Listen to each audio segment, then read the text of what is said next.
Love at first sight does exist. I know because it happened to me. This is the true story of how I met my wife.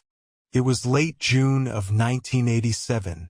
I was enjoying the summer between my junior and senior years of high school. The day started out normally enough. I went to my job at the golf course where I worked as a landscaper. I worked from 5 a.m. until about noon, cutting grass. I then went home, ate lunch, and then went to the gym. I trained for about an hour or so, then went to get something to eat. After that, I came home, washed my truck, and went in to take a shower to get ready to go out. My friends and I always met at the Valley Hills Mall, which, back in the 80s, was the place to be in Hickory, North Carolina on Friday and Saturday nights. The people around town referred to teens like us as mall rats. The kids that were always hanging around the mall on weekends. There were plenty of us. On a few occasions, management had tried to get rid of us. Their attempts were futile. Truth be told, they realized that without the teens, the mall would die, just like another mall across town did when they ran off the teens a few years earlier. So they eventually gave up and let us stay. And, in a small town without a lot of things to do, it was a nice place to go for the good kids who stayed out of trouble.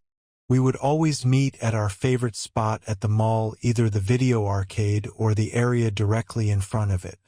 That's where I first saw her, the most beautiful woman I had ever seen in my life. That evening, I hopped in my 1976 Dodge Adventure pickup truck, turned on the radio, and drove to the mall. I was supposed to meet my best friend there. I parked my truck and walked to the entrance nearest the video arcade. Normally, my friends would already be in the arcade. However, this time, when I walked into the mall, I saw my best friend standing near the payphones across from the video arcade, talking to two very attractive young ladies. He was in summer school, as he had failed a course during his junior year that he needed to make up before his senior year. As it turns out, he had met one of these young ladies in summer school. I walked over to them, and one of the young ladies saw me approach, so she looked over at me. My best friend then looked up and saw me. I said hello to him, and he introduced me to the two young ladies. The first one was the one my friend had his eye on. They had met in summer school and had been talking to each other all week. She had long, dirty blonde hair and brown eyes. She was very slim, only about 90 pounds. She was a very attractive young lady. When I met her friend, however, it forever changed my life from that moment on. Her friend was 5 feet 3 inches, with a slim, athletic build. She had a very dark tan, dark brown, curly hair, and the brightest and prettiest blue eyes I have ever seen. Her light, bright eyes contrasted against her dark tan. Her lips were full and luscious. I don't know why, but everything about her was amazing. The way she stood, the way she talked, the way she looked around at other people in the mall, everything about her was wonderful. I couldn't believe that there was a human being so beautiful, so perfect, so lovely. I was immediately smitten with her from the first time I laid eyes on her. "Hi, my name is Derek," I said. "What's yours?" as I offered her my hand. "Dawn," she replied. "Nice to meet you," she said as she gently shook my hand. We stood there in that spot for a few minutes, just talking and getting to know each other for a bit. Then one of the girls wanted to walk around the mall. So we started walking and talking. The more I listened to her, the more I wanted to hear. The words from her mouth were so sweet, like drops of honey to my ears. Her voice was beautiful. Every glance, every smile, every look from her were more treasured than anything I had ever received in my life. I was hoping that she liked me at least half as much as I liked her, because it was already starting to hit me that this was my soulmate. It was truly love at first sight. Soon, we came back around to the arcade. There was an ice cream shop just across from the arcade. Dawn suggested that we get some ice cream. She got a double cone of strawberry. As she started to eat it, she offered me some. I knew then that she must like me because no teen girl is going to let a guy eat from her ice cream cone if she isn't really into him. This made me feel a lot more comfortable and happy. We walked around the mall and talked for another hour or so until the mall was getting ready to close. As it turned out, Dawn and Pam had come to the mall from across the road where her mom and the rest of her family were bowling. Dawn said that they needed to go back to the bowling alley to meet up with her family. I couldn't let those beautiful young ladies walk away just yet as the night was still young. Besides, it wasn't safe for these two gorgeous young ladies to walk across a 4-lane highway to the bowling alley. We gentlemen should give them a ride and join them. So I suggested that we all pile in my best friend's car and ride to the bowling alley together. The girls liked this idea, so that is what we did. When we got to the bowling alley, Dawn introduced me to her family. I saw where she got her looks from, as her mom was beautiful as well. After meeting Dawn's family, her mother suggested that the 4 of us get a lane and bowl together, as her family was still going to be there for a while. So we got our shoes in a lane, and Dawn and I bowled as a team, competing with my best friend and his new love interest. We bowled several games, and Dawn and I won them all. We hit it off very well and were getting along great. I was having the time of my life. Too soon, however. It was time for her to go home with her family, so we walked them out to the cars. I stood there, my heart pounding hard in my chest, as I tried to figure out what to say. It seemed to go well for me. We said our goodbyes, and I went back to my best friend's car. When I got in his car, he said, "That looked like it went well for you." I said, "Yeah, it did. Man, she is beautiful. I really like this one. Good job, bro. You got her number, didn't you?" he asked. "Damn," I said. In my nervousness and awkwardness, I had forgotten to get her number. "I can't believe I forgot to get her number," I said, in disbelief. "Don't worry about it. I'll get it from Pam on Monday in summer school." He said. Sure enough, on Monday, my best friend called me on the phone.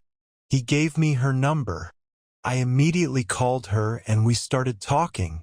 Soon afterwards, we started dating. Then soon after that, we were dating each other exclusively. We dated for the next several months, and I was in heaven. Just before school started back, I went to the beach with my best friend and his family, and Dawn went to the beach with her best friend's family.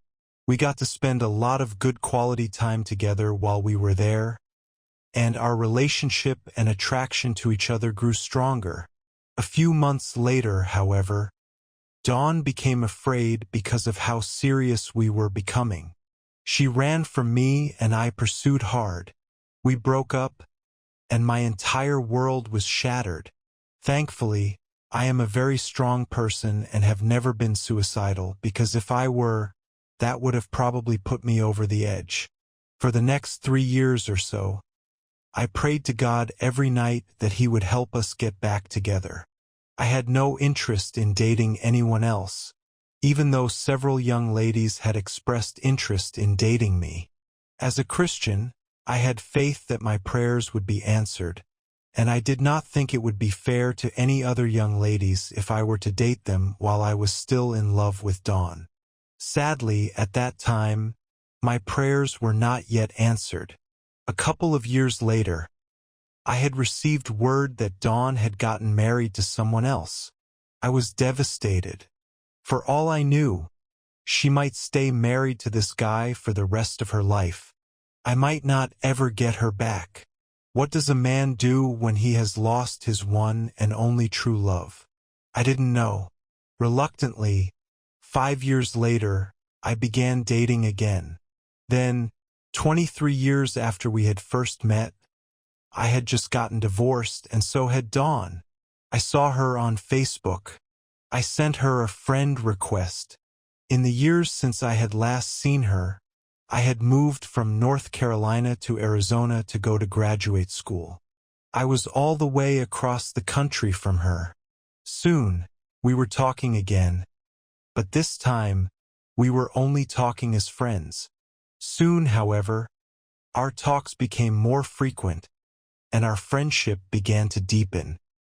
One night, I was sitting on the tailgate of my pickup truck out in the Arizona desert, looking up at the beautiful night sky and talking to Dawn on my cell phone. I told her that I wanted to ask her something. She asked me what it was. "Have you ever thought about us getting back together?" I asked her. "Heck yes," was her every enthusiastic answer. She then said, "But I figured after what I did to you the first time, you wouldn't want any part of it again," she said. "I forgave you for that a long time ago," I replied to her.